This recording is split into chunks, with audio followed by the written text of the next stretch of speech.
प्यारे दोस्तों, आज हम आपको उमर नाम के नौजवान का वाक़या सुनाने वाले हैं जो अपने माँ बाप का फर्मा बरदार बेटा था। अल्लाह ने उसको बेपनाह खूबियों से नवाजा था। उमर पढ़ाई के आखिरी मराहिल में दाखिल हो चुका था और मदीना यूनिवर्सिटी में तालीम हासिल कर रहा था। उसके बाबा और अम्मी जान उससे फ़ोन पर बात करते तो ये बात ज़रूर कहते कि बेटा अपना घर बसा ले, निकाह कर ले, हमारी ज़िंदगी का कोई भरोसा नहीं है, न जाने कब ज़िंदगी की बाजी हार जाएं। हम चाहते हैं कि तेरे लिए अपने हाथों से दीनदार नेक लड़की ब्याह कर लाएं जो तेरी आने वाली नस्ल को परवान चढ़ाएगी।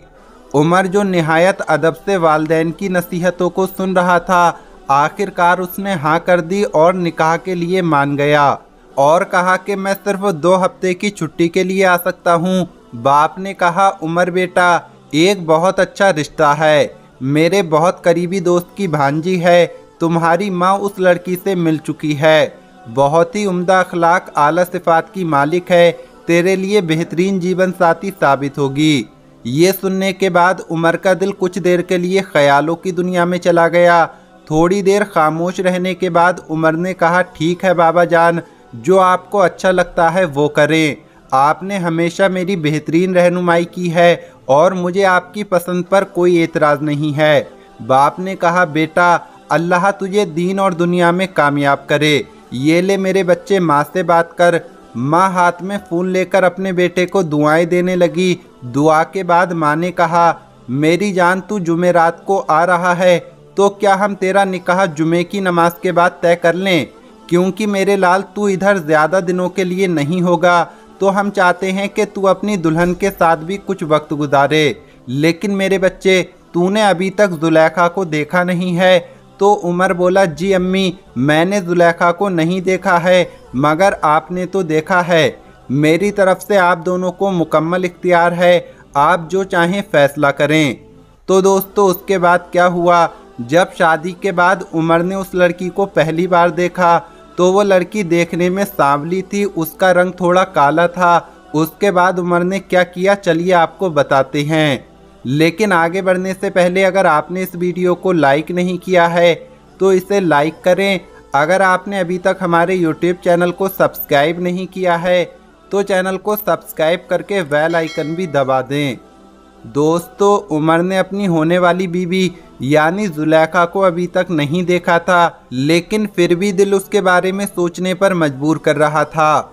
उमर देखने में बहुत खूबसूरत था। 6 फुट लंबा कद, कुशादा सीना, चेहरे पर सुन्नते रसूल सजाए उमर किसी भी लिहाज से कम न था। मोतियों जैसे दांत, खूबसूरत रोशन आँखें और कुशादा पेशानी, ये सारी खूबियाँ उमर के अंदर थीं। उमर के अपने घर यानी पाकिस्तान पहुंचने पर वालिदैन बहुत खुश थे। हर तरफ खुशियों का समा था। निकाह की तमाम तैयारियां मुकम्मल हो चुकी थीं। अनदेखी अनजानी जुलेखा उमर की ज़िंदगी का हिस्सा बनने जा रही थी। आखिरकार निकाह का वक्त भी आन पहुंचा।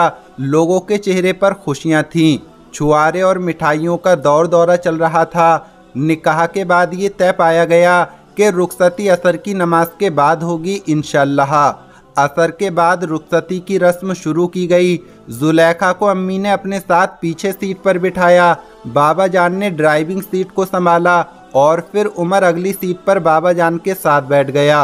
जुलेखा का दिल धक धक कर रहा था, लेकिन दिल ही दिल में वो दुआ कर रही थी। मगरिब से ठीक आधा घंटा पहले वो अपने घर के दरवाजे पर थे। अम्मी से चाबी लेकर उमर ने मेन गेट खोला। चुनांचे जुलेखा ने दूल्हा जी को देखने की ठानी, लेकिन गेट खोलते ही दूल्हा जी अंदर तशरीफ़ ले जा चुके थे और घर की लाइटें वगैरह जला रहे थे। जुलेखा का दिल मचला जा रहा था। अम्मी ने आवाज़ लगाई कि बेटी जुलेखा को अंदर ले चलो, मैं तुम्हारे बाबा के साथ सामान निकाल कर आती हूँ। उमर ने कहा, नहीं नहीं अम्मी, मैं सामान निकालता हूँ, आप अंदर जाएं। अम्मी ने कहा, नहीं बेटा, दुल्हन लंबे सफ़र से आई है, इसको कमरे में ले चलो। उमर ने अपना दायां हाथ आगे बढ़ाते हुए कहा, आ जाएं, मैं आपको अंदर ले चलूं। जुलेखा का दिल उछल रहा था। उसकी खुशी का कोई ठिकाना नहीं था कि दीनदार, खूबसीरत और खूबसूरत शख्स उसकी ज़िंदगी का हमसफ़र बना है। दिल में बिस्मिल्लाह बोलकर उसने अपना दस्ताने वाला हाथ आगे बढ़ा दिया इसके बाद वो कमरे में आ गए। उमर ने कहा, आप इधर रुकें, मैं किचन से मोमबत्तियां लेकर आता हूँ। कुछ देर के बाद उमर 2 मोमबत्तियां लेकर उनको जलाने में लग गया। फिर बोला कि एक मोमबत्ती वॉशरूम में रख देता हूँ और एक कमरे के लिए है। मगरिब की अजान का वक्त हो रहा है, मैं वुज़ू करके मस्जिद जा रहा हूँ। जुलेखा ने धीरे से बोला, जी ठीक है। जुलेखा ने अपने दस्ताने और बुर्का उतारा ही था कि इतने में उमर बाथरूम से बाहर निकल आया। अचानक उसकी नज़र जुलेखा के हाथ पर पड़ी। हाथ को देखकर रंगत का अंदाज़ा करना मुश्किल था। इसके बाद जुलेखा भी वुज़ू के लिए चली गई। वुज़ू से सारा बनाव सिंगार और मेकअप पानी में बह चुका था, लेकिन जुलेखा इस चीज़ की परवाह किए बगैर जानमाज पर खड़ी हो गई और अपने रब के सामने सजदा रेज़ थी। इसके बाद गिड़गिड़ाकर दुआएं मांगने लगी। इतने में दरवाजे पर आहट हुई तो जुलेखा ने सोचा कि यकीनन उमर वापस आ गए हैं, मगर बाहर से अम्मी की आवाज़ आई कि बेटी मैं हूँ। जुलेखा दरवाजे की तरफ लपकी और अम्मी का इस्तकबाल किया। अम्मी इस हुलिये में अपनी बहू को देखकर बहुत खुश हो रही थीं कि मेरी बच्ची कितनी दीनदार है, माशाअल्लाह। उन्होंने प्यार से उसे गले लगाया, माथा चूमा और ढेर सारी दुआएं दी और पूछा, खाना लगाऊं क्या? जुलेखा ने कहा, नहीं अम्मी, मुझे भूख नहीं है, आप उनसे पूछ लें, शायद वो खाएं। इसके बाद उमर और बाबा जान कमरे में दाखिल हुए। अचानक उमर की नज़र दुल्हन के सांवले हाथों पर पड़ी तो उमर हैरान रह गया, लेकिन अपने जज्बात को जाहिर ना किया। बाबा जान ने भी खूब मोहब्बतें निछावर की और खाने के लिए बुलाया, लेकिन उमर ने साफ इनकार कर दिया और कहा कि मुझे भूख नहीं है। उसका दिल जुलेखा की सावली रंगत को देखकर टूट गया था। इसके बाद अम्मी बाबा को लेकर कमरे से चली गईं और बोली, बेटी मैंने तुम्हारी ज़रूरत का सारा सामान उस कोने में रख दिया है। माँ बाप के कमरे से निकलते ही खामोशी छा गई। जुलेखा सर झुकाए खड़ी थी तो उमर बोला, आप बैठ जाइए, और खुद वो अपनी किताबों को ऊपर नीचे करने लगा। उमर ने पीछे मुड़कर देखा तो जुलेखा गोद में हाथ रखे अपना सर ज़रूरत से ज़्यादा झुकाए बैठी थी। उसका चेहरा साफ तरह से दिखाई नहीं दे रहा था, लेकिन हाथों की रंगत बता रही थी कि दुल्हन काफ़ी सांवली है। इस गम ने उमर को अंदर ही अंदर बेजार कर दिया। उसका दिल बुझता गया और सोचने लगा, आखिरकार अम्मी बाबा ने इसका इंतखाब क्यों किया?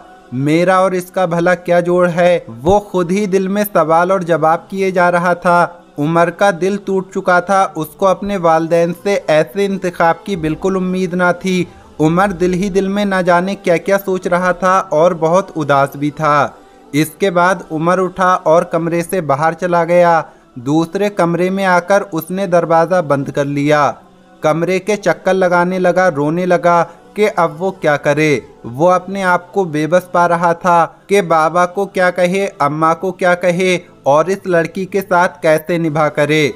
उसे कुछ सुनाई ना दिया और उस पर एक लम्हा मायूसी का ऐसा सवार हुआ कि उसने बिना सोचे छत से रस्सी डालकर गर्दन में डाल ली। गर्दन पर रस्सी डालते हुए बार बार खुद से सवाल कर रहा था और खुद ही जवाब दे रहा था। इससे पहले कि कुछ गलत हो जाता, उसका ज़मीर उसे मलामत करने लगा। उसे ये याद आ गया कि इस्लाम में कहा गया है कि दीनदार औरत से निकाह करो, यानी सबसे पहले औरत के अंदर दीनदारी देखो, और उसकी बीवी जुलेखा के अंदर दीनदारी थी।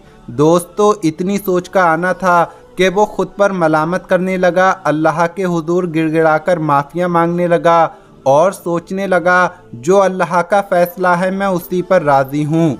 दोस्तों, अल्लाह पाक से दुआ है कि अल्लाह पाक हमें भी अल्लाह की रज़ा पर राज़ी रहने की तौफ़ीक़ अता फ़रमाए। आमीन, अल्लाहुम्मा आमीन। आज की इस वीडियो में इतना ही। अस्सलामु अलैकुम, अल्लाह हाफ़िज़।